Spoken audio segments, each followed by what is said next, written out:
O Evangelho de Lucas. Para fazer seu relato, Lucas investigou as pessoas que conviveram com Jesus.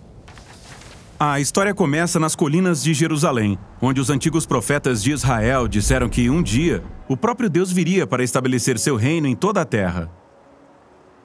Nesta cidade, o templo era administrado pelos sacerdotes, e um deles, chamado Zacarias, estava trabalhando no templo quando teve uma visão que o assustou.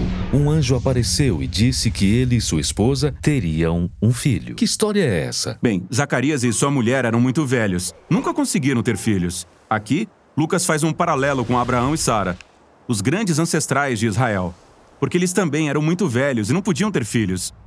Ainda assim, Deus lhes deu um filho, Isaque. E é assim que a história de Israel começa. Aqui, Lucas está sugerindo que Deus está prestes a fazer, mais uma vez, algo incrível para esse povo. O anjo manda Zacarias dar a seu filho o nome de João.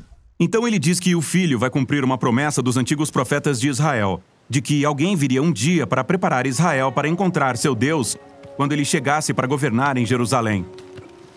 Pois naquele momento, Jerusalém estava sendo governada pelos romanos. Isso mesmo, estava sendo governada especificamente pelo rei Herodes, que era um pau-mandado do Império Romano. E os judeus queriam se ver livres dele e governar sua própria terra. Por isso, essa notícia causou grande impacto. Tudo iria mudar. Deus estava a caminho. Mas como ele chegaria? Bem, para descobrir, Lucas nos leva para fora de Jerusalém. E depois, para uma cidadezinha em uma região afastada chamada Galileia. Lá encontramos uma jovem chamada Maria. E ela estava noiva. Então o anjo apareceu a Maria, dizendo que ela teria um filho. Ela deveria chamá-lo de Jesus, que em hebraico significa o Senhor salva. E ele seria um rei como Davi, que governaria o povo de Deus para sempre. Maria pergunta: certo, mas como isso será possível se sou virgem?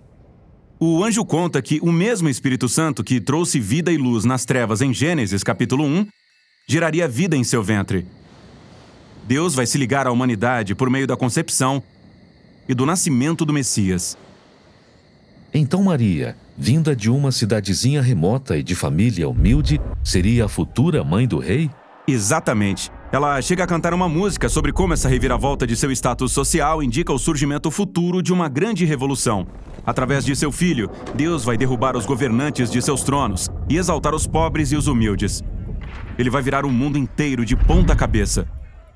E quando o bebê estava prestes a nascer, Maria e seu noivo José tiveram que ir a Belém. Sim, houve um decreto sobre novos impostos para todo o Império Romano, e todos tiveram que se registrar na cidade de sua linhagem familiar. Havia tantos visitantes em Belém que eles não conseguiram achar um quarto. O único lugar que conseguiram encontrar foi onde os animais dormiam. Perto de Belém, havia alguns pastores com seus rebanhos. Eles levam um susto quando o anjo aparece. Mas ele diz que os pastores deveriam comemorar, pois naquela noite, um Salvador tinha nascido em Belém. O anjo diz para eles irem encontrar o bebê, e saberiam que era o Messias, porque estaria envolto em um cobertor e deitado em uma manjedoura. Que é um lugar bem sujo. Realmente muito sujo. E esses pastores, que não são lá muito limpos, vão e encontram o recém-nascido Jesus naquele lugar realmente sujo e ficam surpresos. Eles vão para casa pensando, o que será que está para acontecer? Tudo isso é realmente muito estranho. Se Deus está vindo mesmo para salvar o mundo, não é assim que você esperaria que ele chegasse. Nascido em um abrigo de animais, de uma mãe adolescente, celebrado por pastores desconhecidos. Exatamente. Ou seja, na história de Lucas, tudo é retrospectivo e o objetivo é esse. Ele está mostrando como o reino de Deus foi revelado pela primeira vez nesses lugares sujos entre os pobres. Porque Jesus está aqui para trazer a salvação, virando nossa ordem mundial de cabeça para baixo.